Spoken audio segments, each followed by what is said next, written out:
The regular season starts next week, and we start wrapping up the preseason right now on The Hockey Show. ما في وقت للعب 9-1 كونتينيو يجي نار من استوديو نطني ولا لازم شول.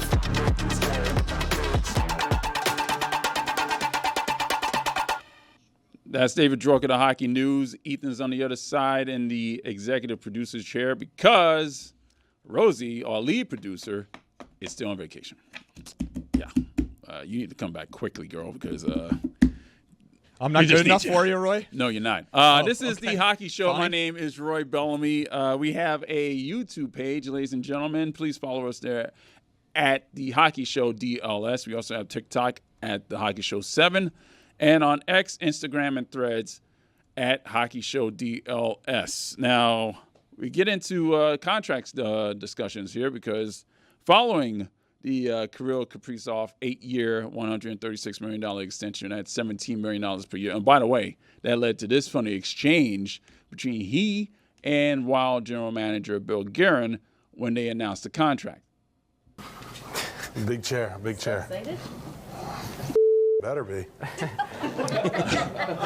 Yeah, well, it better be $17 million per year. That sounds like when you take your kid to like the pizza place and they're like, I guess I'll have pepper. Yeah, you better be good enough. Yeah. I mean, drag your ass out to Pizza Hut. You better like it. The richest deal in NHL history. Yeah, you better like that contract. All right. The Florida Panthers have also made a deal. They have extended Nico Mikola's contract. He's going to be making $5 million a year for the next 8 years at $40 million.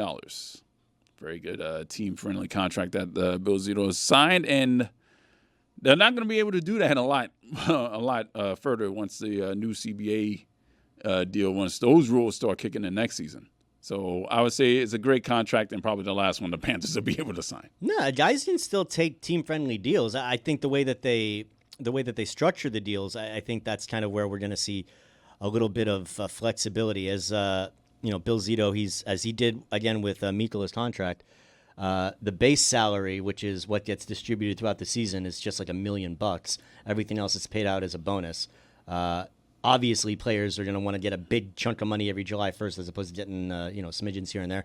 So a lot of the deals that he signed players to, I think they're pretty happy with it. But man, when you compare the Kaprizov deal with the Mikula deal, and you get like one guy who's making more than anybody else, and you get another guy who's like, no, I want less money so you can make the team better. It's just like two different ideologies, and I'm sure we're going to get into it, but. Man, Bill Guerin's probably just like, how am I just supposed to build a team when, so such a big piece of the pie goes to one guy? Let's talk about Minnesota. So I was listening to 32 Thoughts this morning. Their contract situation is pretty strong surrounding Kaprizov. Boldy's on a really good deal. Faber's on a really good deal. Eriksson is on a really good deal. They're all young, and they're all locked up pretty long-term and on good deals with the cap going up. They'll be able to have some flexibility around Kaprizov. And I think they already have a really good team. I'm actually really excited about the Wild this year. Like, I'm very excited to watch this team. I think they're going to be very interesting. To me, the more interesting thing is, and Roy and I kind of touched on this in our reaction video, which you can watch on our YouTube channel. You can watch, we did a quick video reacting initially to the news as it broke. David, we didn't get to hear your opinion, though. How do you think this will affect the McDavid negotiation, if at all? Because I kept going back to, well, Kaprizov is more valuable to the Wild than he would have been to any other franchise, and every situation is different. They had to keep this player. Obviously, McDavid is more about win now, try and build a team around me.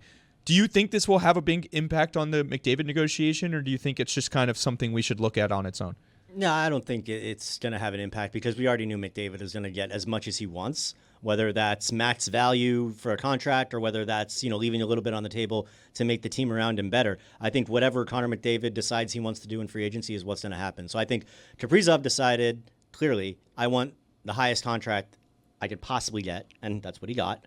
And I'm very, very curious to learn how it plays out for McDavid because I want to know what he wants. Is he going for the big payday or is he going for the Stanley Cup? And based off what we've seen the last couple of years, I would think that he'd be happy leaving a few million on the table to pursue a championship because look how pissed off and upset he's gotten. And he keeps going back to, we have enough for this year. We have enough for 25, 26. He's hedging his bets. Beyond that, I don't know. Like it's very interesting Roy, I want to ask you about something. Do you think the Minnesota Wild kind of put themselves in a bad position here with their owner coming out and saying nobody can pay Kaprizov more than we will? And then kind of he was right. I don't know that anybody would have paid Kaprizov more than the $17 million they did. I mean, he's kind of showing his hand there. He's willing to pay for Kaprizov in that situation. So if you're Kaprizov's agent, I probably want my hand a little bit greased on that situation because it seemed like he had some leverage there, and he definitely took it as, again, he is the richest paid hockey player in the history of the A little bit more league. leverage than Sam Bennett gave his agent. Yeah. Oh, speaking of Sam Bennett, I want to get back to the Panthers here on players signed long-term on this club. They have 11 players signed through 2030. Alexander Barkov, Matthew Tkachuk, Anton Lundell, and Seth Jones are signed through 2030. Brad Marchand signed through 2031. Gustav Forsling, Sam Reinhart signed through 2032. Sam Bennett, Connor McDavid, and Aaron Ekblad signed through 2033. And Nico Mikkola with his new contract signed through 2034. 11 players signed long-term. Seems like they've got half the roster locked up. Yeah, and the cool thing about that, Roy, is they've got all those. It's not like just you mentioned any. Those are like core players that are locked up for long term. The salary cap's going to keep going up. Like, you got to remember, it's up to 95.5 this year. Next year, around 104. Yep. The year after that, around 113.5. So that's 2 years from now, where Zito could potentially have like another $15 to $20 million to work with. Yeah. In addition to having all these guys locked up, that's got to be scary for the rest of the league. Connor McDavid, come on down. Yeah, I think Jesus. I think the biggest thing is the Panthers have clearly established a window, and they're not worried about what's going to happen after that window. And you kind of look at the way these things are going to age. They're going to have more and more salary cap space as these contracts age, which means these guys will start becoming the veterans, and some of the new superstars that take place that hit free agency, those could be the guys that they bring in to extend the window around the core that they've had for a long time. I don't know because, if you look down on a farm, Yeah, they're not exactly building. No, it dries up, and that's why they're going to have to go out and be aggressive in free agency. It's just interesting to think about what it's going to look like 6 years from now. But I think the biggest thing is just the stability is amazing. You look at the top four. Okay, Gustav Forsling is entering the first year of an 8-year contract. Aaron Ekblad is also entering the first year of an 8-year contract. Then you go down to the second pair. Seth Jones is entering the fourth year of an 8-year contract. And Nico Mikkola has 1 year left before starting another 8-year contract. So it's pretty amazing the stability the Panthers are going to have. I don't know that I can ever remember if there's a precedent for a team having a core that's going to be together for as long as the Panthers will be. It'll be really interesting to see. They like each other a lot now while they're winning, and I don't want to say they're going to stop liking each other, but it's going to be really interesting to see a team staying together for this long because it just doesn't ever really happen, right? You know, I've heard of Core 4. Obviously, that's Toronto. I've never heard of a Core 11. That's I've never really seen a team that's been able to sign as many players as long-term in a long-term contract as much as the Panthers have. I'm trying to come up with like something alliterative that goes with 11 that would fit that narrative. And to God, the evangelical 11, like I don't know, like Magnificent 11 or something like that. But it's got to be alliterative. It's got to start with an E.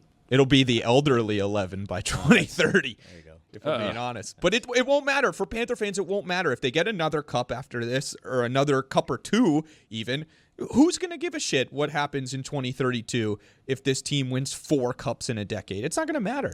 Another signing that happened in the NHL this week, the Devils extended the contract of Luke Hughes, 7 years, $63 million at $7 million per year. Good deal. When asked about $9 million per year, 7 years at $9 million. $9 million, 7 years. That's a bad arithmetic. That's a bad multiplication by me because 9 times 7. I was told there would 63. be no math. Yeah, well, there you go. When asked about his brother, his brother's playing with him. Quinn's playing in Vancouver. Playing There's with too many Hugheses right now. Yeah, he's already playing with Jack, who's the Devils' captain. When asked about all three of them getting together somewhere somehow, he said, "I think the three of us would love to play together someday, but whether it'll happen or not, who knows? I know Quinn loves Vancouver, and he's the captain there. We love being here. You never know, so never say never." Now, Luke Hughes is set in New Jersey, and they're defensemen, the defensive core is also set in New Jersey as well. They got Dougie Hamilton, Brett Peisey, Brendan Dillon, Jonathan Kovacevic, Jonas Siegenthaler, and Seamus Casey. So, yeah, they're pretty much set. Obviously, what happened last year was, they got hit with the injury bug and they bowed out early last season to Carolina. Now, how do you think they're looking? I am excited about the Devils because of how excited you are about the Devils. Like, I honestly was kind of looking at them as like an afterthought almost, but you've reminded me. Injuries decimated them last year. I liked Jacob Markstrom. I thought he was great for them last year. They've got a lot of young, very high-end talent. I think, like, Timo Meier is a good guy, good veteran guy to have there. I don't know. Like, I think the Devils to be a playoff team. Like, there's no reason. Yeah, well, for sure. So, Nico Hischier, I don't think we talk about Nico Hischier enough, to be honest. Like, the more I watch him, the more I'm impressed by his two-way play, by the little moves he can make with his hands. Like, I think a breakout year from Nico Hischier would be in the cards in the not-too-distant future, just because that whole team is like, the more I talk about it, the more I think that team, it could be a breakout team. Their forward depth is very top-heavy. Like, you look at the Athletics season projections for them.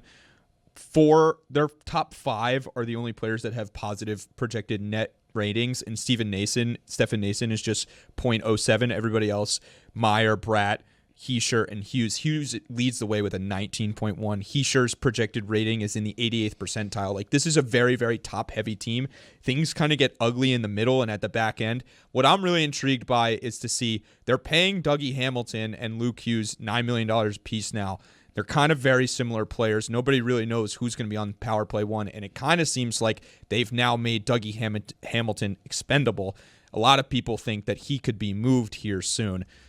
I don't know that that's the greatest idea, because I kind of like the idea of two pairs, one with Hamilton, one with Hughes, and the other with Siegenthaler, and then you have Siegenthaler and Pesce matching up with whichever guy you like better there, because that's kind of an offensive guy and a shutdown guy that you can match together.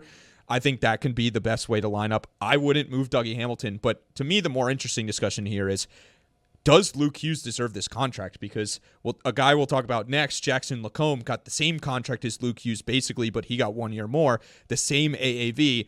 And if you look at the analytics, Jackson Lacombe is a much better player than Luke Hughes. So my question is, with Quinn Hughes having 2 years left on his contract, Jack Hughes having 4 years left on his contract, or 5 years, excuse me, it's pretty obvious that the only way these three are going to get together is they come to New Jersey. So here's my question for you boys. Does Luke Hughes get this contract if his last name is not Hughes?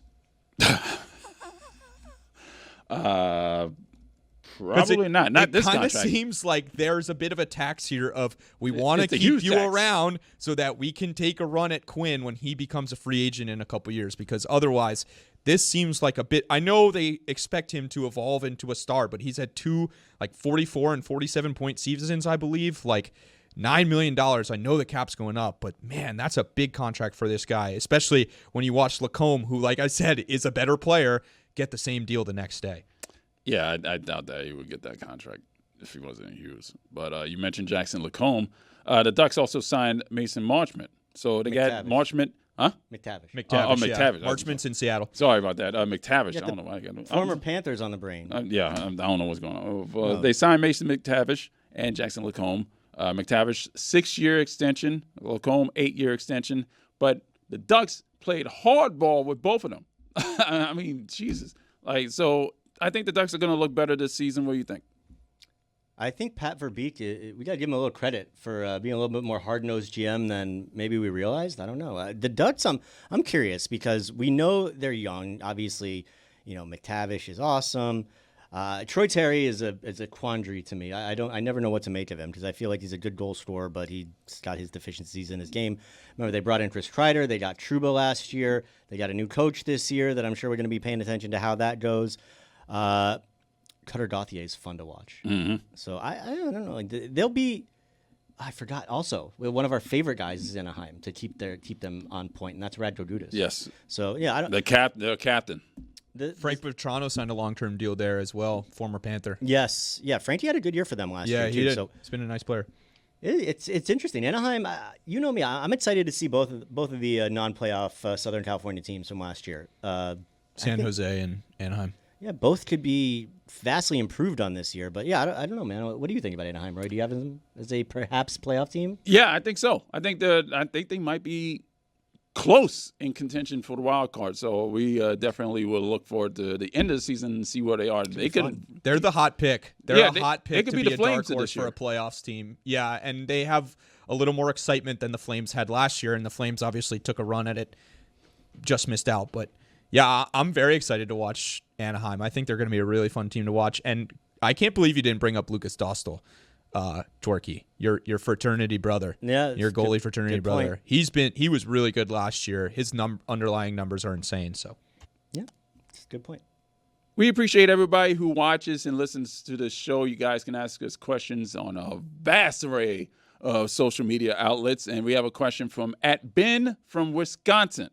With Kaprizov signing in with Minnesota, is he enough to entice bigger name free agents to come and play for the Wild? Now, we mentioned that he is making $17 million, and with the cap situation, $17 million is a pretty big. I mean, that's like what, 10%? That's a spicy meatball. Yeah. So will they be able to afford big name talent to come in Minnesota? That's the question, is what else are they going to be able to do to build around Kaprizov? Like, obviously, if you have the opportunity to sign another big name or two, like, you want to try to pull the trigger on that, but it's going to have to, that check's going to come due somewhere. And if it's going to come in your bottom six or in your final D pairing, like, that can really bite you in the ass when the playoffs roll around and that depth gets tested. So it's going to be something to watch with Minnesota over the next few years for sure, to see how that Billy Guerin and those guys play it out. Another question from @DemonHunter MOG. Which team do you see as a pure bottom feeder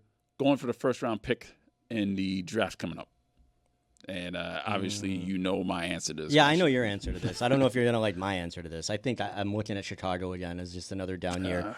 As much as I love Connor Bedard and what he did there, and he's fun to watch, there's not much around him at all, and they didn't do much in the offseason to add to that. So good luck, Chicago. All right. Obviously, my answer to that is the Pittsburgh Penguins. I mean, they're a terrible team. Look for the Penguins to be doing what they did. I think the league's probably going to help them out too. I was going to say, like, you you kind of think put they're going to get that ping pong ball to Yes, bounce they their way? are. There's going to be a folded corner on that envelope. Exactly what they did for Sidney Crosby. I mean, that's how it goes, isn't it? They're going to try to save that franchise